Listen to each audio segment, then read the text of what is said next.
Of instruction చూద్దాం. ఒక instruction ఇంతకుముందు మనం ఇన్స్ట్రక్షన్ ఫార్మాట్ గురించి మాట్లాడుకుంటాం కదా. ఇప్పుడు ఆ ఇన్స్ట్రక్షన్ ఒక length based on that length, instruction length ఆధారంగా ఆ ఇన్స్ట్రక్షన్స్ అన్ని క్లాసిఫై అన్నమాట డిఫరెంట్ కేటగిరీస్లో. బేసిక్గా మనకి 4 types ఆఫ్ ఇన్స్ట్రక్షన్స్ లెక్క క్లాసిఫై అయ్యింది based on the based on instruction length base చేసుకొని అవి 4 types లెక్క క్లాసిఫై అయింది. ఫస్ట్ వచ్చేసి 3 అడ్రస్ ఇన్స్ట్రక్షన్. అంటే ఇన్స్ట్రక్షన్ లోపల 3 అడ్రస్ ఉంటాయి. ఎగ్జాంపుల్ తీసుకుంటే ఇప్పుడు ఇది తీసుకోండి, యాడ్ ఆపరేషన్ జరుగుతుంది దేనిపైన, ఏ 12H 13H తీసుకున్నాం. ఇవి రెండు ఉన్నాయి చూసారా, ఇవి రెండు సోర్స్ ఆపరేట్ అవుతాయి. ఇది డెస్టినేషన్ ఆపరేట్, ఇంతకుముందు వీడియోలు చూసినాం. ఇది అప్ కోడ్. అంటే ఇప్పుడు యాడ్ ఆపరేషన్ జరుగుతుంది. ఇక్కడ ఎన్ని ఉన్నాయి మనకి, 1 2 3 3 ఇన్స్ట్రక్షన్లు ఉన్నాయి కాబట్టి దీన్ని 3 అడ్రస్ ఇన్స్ట్రక్షన్ అంటారు.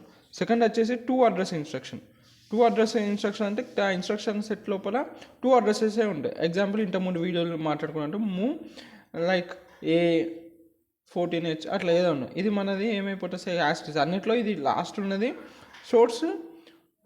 సోర్స్ ఆపరేండ్ అయిపోతుంది. ఇది డెస్టినేషన్ అయిపోతుంది. ఏ అనేది డెస్టినేషను, మూవ్ అనేది అప్ కోడ్.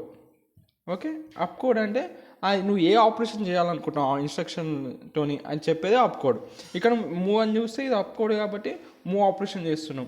ఇది ఇక్కడ ఏమైపోతుంది, అప్ కోడ్ యాడ్ అనేది యాడ్ ఆపరేషన్ చేస్తున్నాం. అప్ కోడ్ మనం ఏ ఆపరేషన్ చేస్తున్నాం ఇన్స్ట్రక్షన్ సెట్తోని అని చెప్తుంది. దాంతోపాటు రైట్ సైడ్ ఉన్నాయని ఆపరెంట్స్, ఇవన్నీ దాని లోపల ఉన్న అడ్రసెస్. 2 అడ్రసెస్ ఉన్నాయి కాబట్టి 2 అడ్రస్ ఇన్స్ట్రక్షన్. ఇంకా 3 అడ్రస్ ఉన్నాయి కాబట్టి 3 అడ్రస్ ఇన్స్ట్రక్షన్. తర్వాత ఇంకొకటి 1 అడ్రస్ ఇన్స్ట్రక్షన్ కూడా ఉంటుంది. 1 అడ్రస్ ఇన్స్ట్రక్షన్ కేవలం ఒకటే అడ్రస్ ఉంటుంది. ఎగ్జాంపుల్ తీసుకుంటే డిక్రిమెంట్ ఏ అని ఉంది. ఇక్కడ ఏమంటే డిక్రిమెంట్ అనే ఒక ఆపరేషన్ చేస్తున్నాం, ఒకటే అడ్రస్ పైన చేస్తున్నాం. సో అందుకే దీన్ని 1 అడ్రస్ ఇన్స్ట్రక్షన్ అంటారు. ఇంకోటి 0 అడ్రస్ ఇన్స్ట్రక్షన్ కూడా ఉంటుంది. 0 అడ్రస్ ఇన్స్ట్రక్షన్ అంటే ఎగ్జాంపుల్ ఇప్పుడు చూడండి, HLT అని ఒకటి ఇన్స్ట్రక్షన్ ఉంది. ఇది ఏం చేస్తుంది అంటే ఇన్స్ట్రక్షన్ సిపియుని ఆపుతుంది, స్టాప్ చేస్తుంది. ఒక ఎగ్జిక్యూషన్ చేస్తున్నాం ఫ్రమ్ ఎగ్జిక్యూటింగ్ ఎన్ ఇన్స్ట్రక్షన్. ఒక ఇన్స్ట్రక్షన్ ఎగ్జిక్యూట్ అయితే ఉంటే నువ్వు HLT అనే ఒక ఇన్స్ట్రక్షన్ టైప్ చేసాకు ఏం చేస్తుందంటే ఆ సిపియు ఎగ్జిక్యూట్ చేస్తున్న ఇన్స్ట్రక్షన్ ఆపుతుంది అంట. ఇది అలానే NOP ఉంది, ఇదేం చేస్తుంది, నో ఆపరేషన్ చేస్తుంది. అట్లనే STC అంటే సెట్ టు క్యారీ ఫ్లాగ్. ఇవన్నీ ఏంటి, 0 అడ్రస్ ఇన్స్ట్రక్షన్స్ లెక్క మాట్లాడుకోవచ్చు మనం. ఓకే.